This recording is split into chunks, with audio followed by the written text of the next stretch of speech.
Yo guys, welcome back to another video. Today we got another Chelsea news video with Chelsea playing Tottenham later on.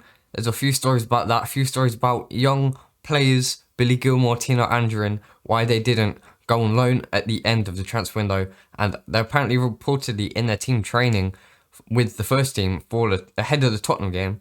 And lastly, could David Alaba snub Real Madrid and turn his attention to the Premier League? I don't know. Don't ask me. Well, actually, do ask me. I'll tell you later on. So without further ado, let's get into it.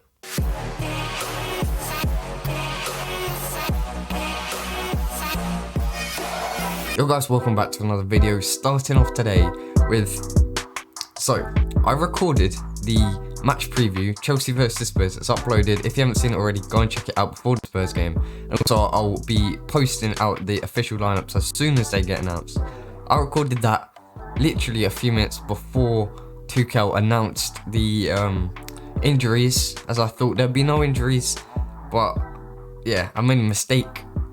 We all make mistakes. So apparently Ziyech, Havertz and Zouma all have little tiny problems that they're not going to be risked for against Spurs. And if you've seen it already, I included Zouma in my lineup just because I wanted him over Rudiger. I don't think he probably would have started anyway, because Tuchel loves Rudiger for some reason. I don't think Havertz would have started. I didn't put him in my team, and obviously I already knew Ziyech wouldn't play because he was a bit injured. But yeah, I just wanted to clear up that Ziyech, Havertz and Zouma probably won't be playing against Spurs. But similarly for Spurs, they have a few injury problems themselves, with Harry Kane out, Sergio Reguilon, Lo Celso. I think Ndombele is clear to play, which could be a potential danger as he's been very good this season. Hopefully we can beat them. I think we can. Jose Mourinho is trying to play a little bit of mind games with Thomas Tuchel, saying, oh, it's easy to manage Chelsea. I've managed to win 2 Premier League trophies in 2 different periods, so it's easy to manage Chelsea. Shut up, Jose. Shut up. So ever since Gilmour got his knee injury and surgery, he's only actually had 34 minutes of Premier League football under Frank Lampard. And with Frank Lampard now gone, it's Thomas Tuchel. He's yet to even name him in a first team squad, not even on the bench yet. Not coming up to even travel to Stamford Bridge. I guess both games have been at Stamford Bridge. But the reason why Thomas Tuchel didn't decide to loan out Gilmour and Tino Anjorin was both because he likes what he sees in them, and especially for Gilmour, he would have, I think, suited a good loan move away to maybe Southampton. They were very interested, mainly due to the fact that he's going to want to get into the Scottish first team for the Euros in 2021. This summit got postponed, obviously. I don't know if it's still going ahead.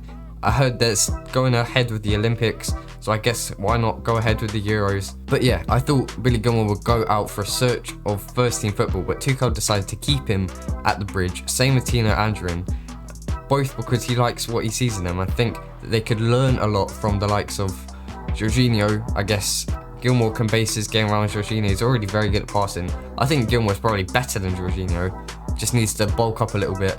Same with Anjorin, he can learn stuff off Mason Mount, Kai Havertz, Werner, Pulisic. So he wants to keep him he wants to keep them both at the club and see what they're all about. And then maybe if they really don't get any first team football this second half of the season, they can loan them out for next season. Maybe to a fellow Premier League side, or for Anjorin, I think maybe a Championship side, or I don't know.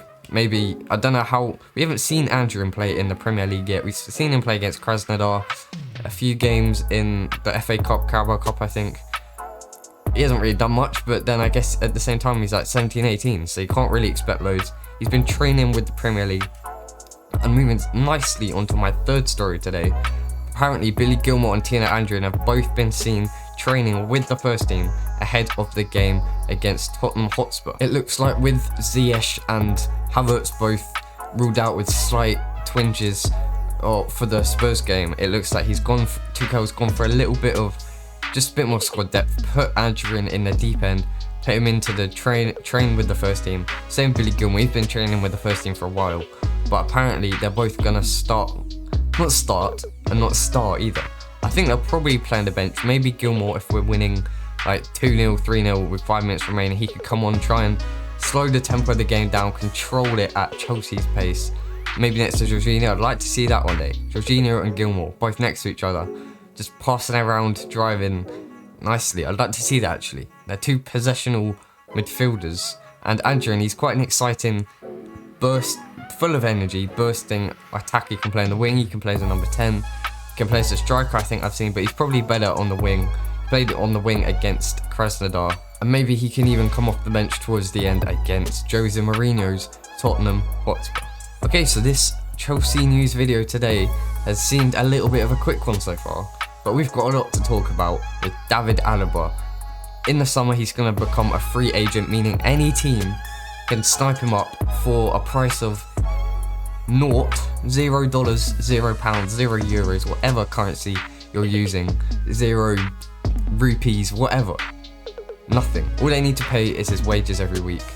And I think Chelsea can afford David Alaba's wages, despite the fact that Bayern Munich have even offered, I think, 2 or 3 new contracts, all with pay rises on each one, but he's turned them all down. He wants a new challenge, and Real Madrid look like the front runners to sign the Austrian star on a free, potentially replacing Sergio Ramos as he becomes a free agent, and he looks like he could be leaving in the summer, maybe to PSG, maybe come to the Premier League. I would not be surprised if we wouldn't join City, because Pep's ex-Barca manager, ex-Barca legend, and Sergio Ramos, he's literally pure Real Madrid.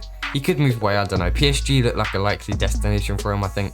I think they're lacking a bit of character at the back after losing Thiago Silva to Chelsea, obviously. I think Sergio Ramos will be a perfect fit for PSG. But David Alaba, could he be joining Real Madrid? They offered a nice contract. Reportedly, it was reported, and apparently he accepted it. But then stories came out saying that he never accepted it in the first place. And all they did was offer the contract, and David Alaba was like, I can smell the cheddar from here. All the way in Munich, I can smell the cheddar from Madrid, from the Bernabeu. But now, according to Sport Bild, Alaba is considering snubbing Real Madrid, turning them down, and instead turning his attention away from Madrid to the Premier League, to England. He could be on his way to England, and the two teams that are reportedly very interested are Manchester City and Chelsea. Manchester United reportedly also offered him a contract, but I don't know if they need him. They do very well with another centre half, but Chelsea and Manchester City look like the two most likely destinations for the Austrian versatile defender. There's going to be no rush for him to decide where he wants to go. I think Chelsea would be a good destination for him. If we do go with the 3 at the back, I've been saying this a lot, the 3 at the back, Cesar Azpilicueta is one of the best right centre-backs in the world, and David Alaba is one of the best left centre-backs in the world, and commanded by Thiago Silva in the middle. That could be a perfect 3 centre-backs. They're solid, they're versatile. Azpilicueta, David Alaba can both play as a centre-back, a right-back, a left-back, or a left-back and a right-back. Either can do a very good job. Alaba can even play midfield if he really, really wanted to. And I think Chelsea are definitely going to want to push to sign David Alaba on a free from Bayern Munich, as he's just so versatile. He would fit perfectly in.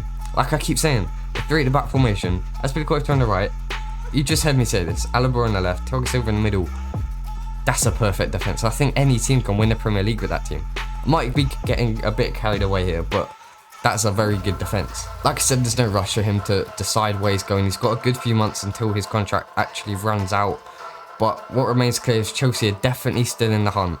And the 3 most likely destinations are Real Madrid, Chelsea, and Manchester City. Okay, that is all for today. Thank you very much for watching. Make sure you like the video. I don't know what it does, but I've heard other YouTubers say it. So just like it if you enjoyed it. It helps me out. Subscribe if you're new around here, and turn on the notification bell so you don't miss out on any of my Chelsea news videos. I'm trying to upload them as much as I can.